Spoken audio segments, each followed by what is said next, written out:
Hi, my name is Blake Holmes, and I'm the equipping pastor at Watermark Community Church. And I'm excited that you're on the journey with us, whether or not you've been with us from the very beginning in Genesis 1, or you're just now jumping in and reading the book of Exodus. The book of Exodus is a pretty easy book to remember. It can be broken up into two parts. In chapters 1 through 19, you can summarize those 19 chapters with one word, and that word is redemption. And then in chapters 20 through 40, those chapters can be summarized with another word, and that is revelation.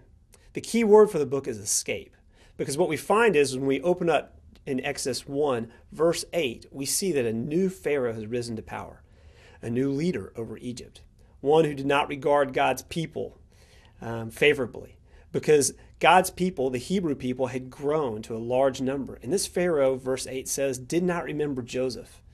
And so he chose to enslave God's people. But God promises action. He hears his people's cries for help. And so he raises up a deliverer, this man named Moses. Moses is somebody perhaps you're familiar with. He first is approached by God by seeing a burning bush. And then he is told by God to go, to approach Pharaoh and to say to Pharaoh, let my people go. So Moses does just that. He goes to Pharaoh and asks for him to let the Hebrew people go, but he refuses. So then we see a series of 10 plagues in which God brings across the land. And why does he do that?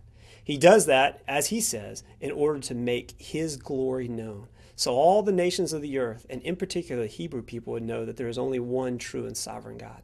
You see, the Egyptians believed in multiple gods, but the Hebrew people were to learn better, that there is only one God, creator of heaven and earth. And so God sends a series of 10 plagues, the last plague being the climax, which is the death of the firstborn. And then you see that it's then that Pharaoh says, you can go. And so Moses and all the people, they escape from Egypt. Hence, we title this book Escape, Exodus, Escape. And they leave Egypt. They pass through the Red Sea, only to watch Pharaoh's people drown as they try to chase them.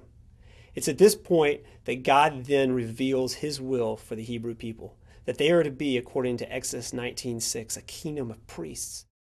And what a priest is somebody who intercedes. In other words, all the nations of the earth are going to look to this nation and see that there's something different about the God they serve. In order for them to be distinct and wholly different than all the other nations of the earth, they have to now understand who God is and how he wants them to live. So God reveals the law of Moses. The law served two purposes. It was both revelatory, in that it revealed the person and character of God, and it was regulatory, and it showed them how they were to live. It can be broken up into three parts. There's a moral aspect of the law. Those laws which are universal, they were repeated in the New Testament. Do not murder, do not steal, do not lie. Then those aspects of the law which are the civil aspect, which is how they were to treat one another, and then the ceremonial, how they were to relate to God. We're excited you've jumped in the book of Exodus with us, and we want to encourage you. Hang in there. If you skip a day, don't worry about it. Just jump back in the next day or even the next week.